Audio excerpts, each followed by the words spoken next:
কিয়ামতের আগে মুসলমানরা বিভিন্ন দলে বিভক্ত হয়ে যাবে, যার প্রমাণ ইতিমধ্যে আমরা পাচ্ছি। বর্তমান পৃথিবীতে মুসলমানরা অনেক দলে বিভক্ত হয়ে গেছে। এক এক দল এক এক রকম ফতোয়া দেয়। সাধারণ মানুষ বলে আমরা কাদের কথা শুনবো, কাদের কথা মানব। আমি বলবো চার মাযহাবের কোন একটা মাযহাব আপনি অনুসরণ করে চলবেন। আমরা বাংলাদেশের মানুষ হানাফি মাযহাব অনুসরণ করি। কেন আমরা হানাফি মাযহাব অনুসরণ করি? আমরা ইমামে আজম আবু হানিফা রাহিমাহুল্লাহ আলাইহি সম্পর্কে একটু শুনি। ওয়ানাশা ফি উসরাতিন সালিহাতিন গানিয়াতিন। ইমামে আজম আবু হানিফা রাহিমাহুল্লাহ আলাইহি একটা ধনাঢ্য পুণ্যবান পরিবারে লালিত পালিত হন। ওয়া কানা হাসানাল ওয়াজহি ওয়ান নুতকে।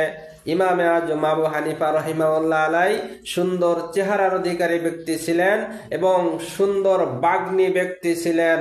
ওয়া কবিয়াল হুজ্জাতে, এবং তিনি জোরালো প্রমাণদাতা ছিলেন। ওয়া শাদীদাজ যাকায়ে, তীক্ষ্ণ মেধাবী ব্যক্তি ছিলেন। ওয়া ফাতিনান, এবং বিচক্ষণ ব্যক্তি ছিলেন। সারিআল বাদিহাতে, উপস্থিত বুদ্ধি সম্পন্ন ব্যক্তি ছিলেন। ওয়া শাদীদাল কারাম, এবং তিনি অতি উদার ব্যক্তি ছিলেন। ওয়া তাবিলাস সামতে, এবং তিনি দীর্ঘ নীরবতার অধিকারী ছিলেন। ওয়াদাইমাল ফিকরে, আর তিনি সার্বক্ষণিক চিন্তাশীল ব্যক্তি ছিলেন। ওয়াজাহিদান মুতাআব্বাদান, ধার্মিক দুনিয়া বিমুখ ব্যক্তি ছিলেন।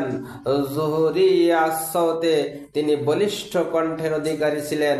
এ সমস্ত গুণের কারণে আমরা ইমামে আজম আবু হানিফা রাহিমাহুল্লাহ আলাইহিকে অনুসরণ করি।